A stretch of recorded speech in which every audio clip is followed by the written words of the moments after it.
এই যে আপনি আগে ভাগে বলে দিতে পারছেন মোটামুটি তার মানে কি পরাজয় এক প্রকার এক ধরনের পরাজয় মেনে নেয়? আমি তাই দেখছি।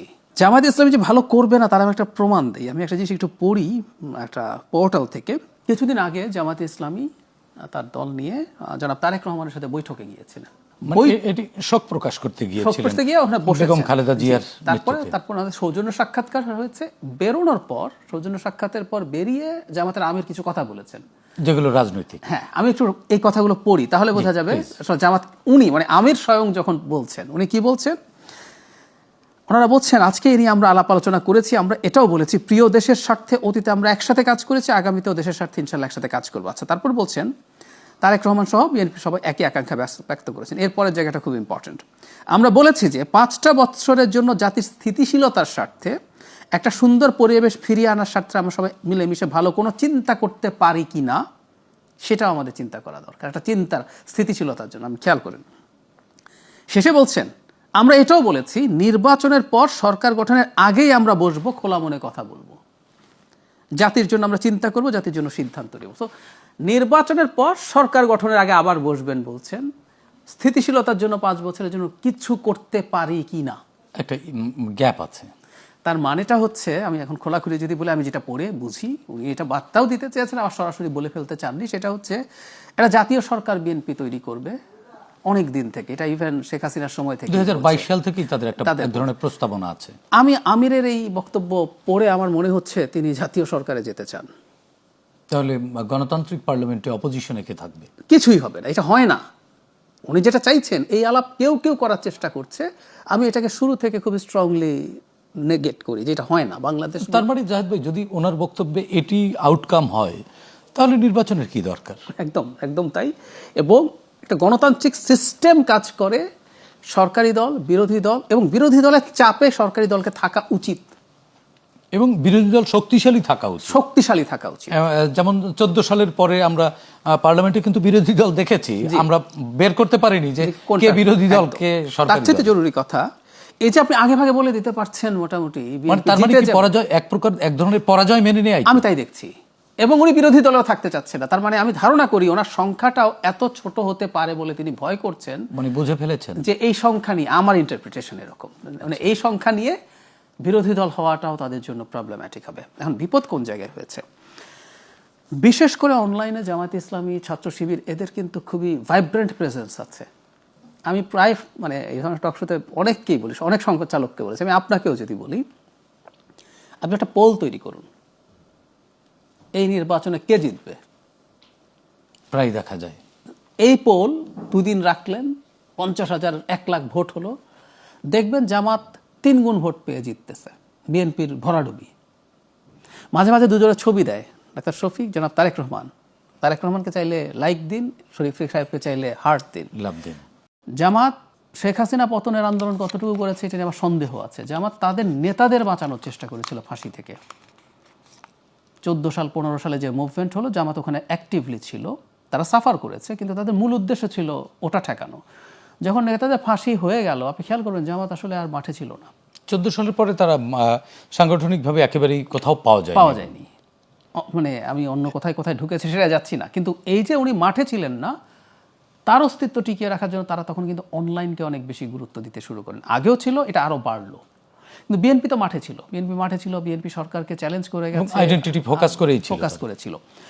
সেই কারণে সম্ভবত বিএনপি অনলাইনকে কম গুরুত্ব দিয়েছে। কিন্তু এটা ভুল। বিএনপি আপনার যতই শক্তি থাকুক না কেন, যত দিন যাচ্ছে এটার গুরুত্ব বাড়তে থাকবে। তো বিএনপি একটা সময় গুরুত্ব বুঝেছে, কিন্তু আপনি 2-3 বছর ধরে সিরিয়াস হচ্ছেন, 4 বছর 5 বছর ধরে সিরিয়াস হচ্ছে, একজন 15 বছর ধরে সিরিয়াস হচ্ছে। কিন্তু সেক্ষেত্রে বিএনপি মিডিয়া সেলও তো আছে, প্রকাশ্যে অনেকদিন ধরে কাজ করছে, তারাও তো এটি করতে পারে। আমার কাছে মনে হয় মিডিয়া সেলের যে কাজ আছে সেই কাজটা খানিকটা ফর্মাল বা অফিসিয়াল। মিডিয়া সেলের কাজ কিন্তু আসলে সেই অর্থে ন্যারেটিভ স্থাপন করা না।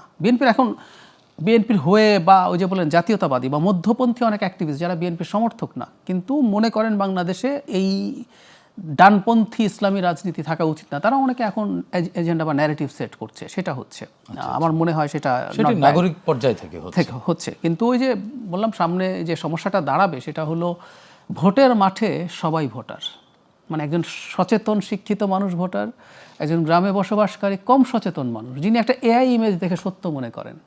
ধরুন আপনি একটা পত্রিকায় কাজ করছেন, আপনার পত্রিকায় দেখবেন লোগো ইউজ করে অন্য একটা তথ্য দিয়ে একটা ফটো কার্ড বানিয়ে ফেললো। এই রকম ঘটনা ডিস্টিংগুইশ করার মতো সক্ষমতা যেহেতু মানে ওই মানুষগুলোর নেই, এদের এই প্রোপাগ্যান্ডার ক্ষেত্রে এই সমস্যাটা তৈরি হতে পারে। যেহেতু আরও একটি বিষয় আছে যে জাতীয় নির্বাচন, একই সাথে জাতীয় নির্বাচনও হচ্ছে, গণভোট হচ্ছে জাতীয় নির্বাচনের পাশাপাশি গণভোটের প্রচার প্রচারণা এবং সাধারণ মানুষ এটি বুঝতে পারছে কিনা খুব স্পষ্ট না। সরকারের দিক থেকে কিছু ক্যাম্পেইন হচ্ছে, ক্যাম্পেইন আরও হওয়া দরকার। মূল ক্যাম্পেইন যখন শুরু হবে সম্ভবত তখন গণভোটের আলাপ হবে। কিন্তু আমরা যতই চেষ্টা করি না কেন, সংসদ নির্বাচনের চাপে এটা পড়ে যাবেই। মানুষের ধর্মই এটা, দীর্ঘমেয়াদে কি কোনটা কাজে লাগবে। আর এখানে এমন সব ইস্যু নিয়ে কথা হচ্ছে, এটা গ্রামের মানুষজন তো বোঝেও না। আবার গ্রামের সব মানুষ তো পড়তেও পারে না। পড়তে পারে না, ঠিক আছে, আপনি বোঝালেন গিয়ে।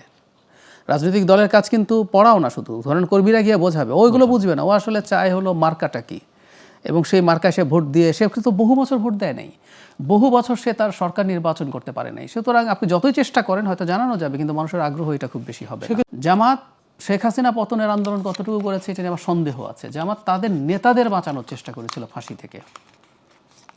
14 সাল 15 সালে যে মুভমেন্ট হলো, জামাত ওখানে অ্যাক্টিভলি ছিল, তারা সাফার করেছে, কিন্তু তাদের মূল উদ্দেশ্য ছিল ওটা ঠেকানো।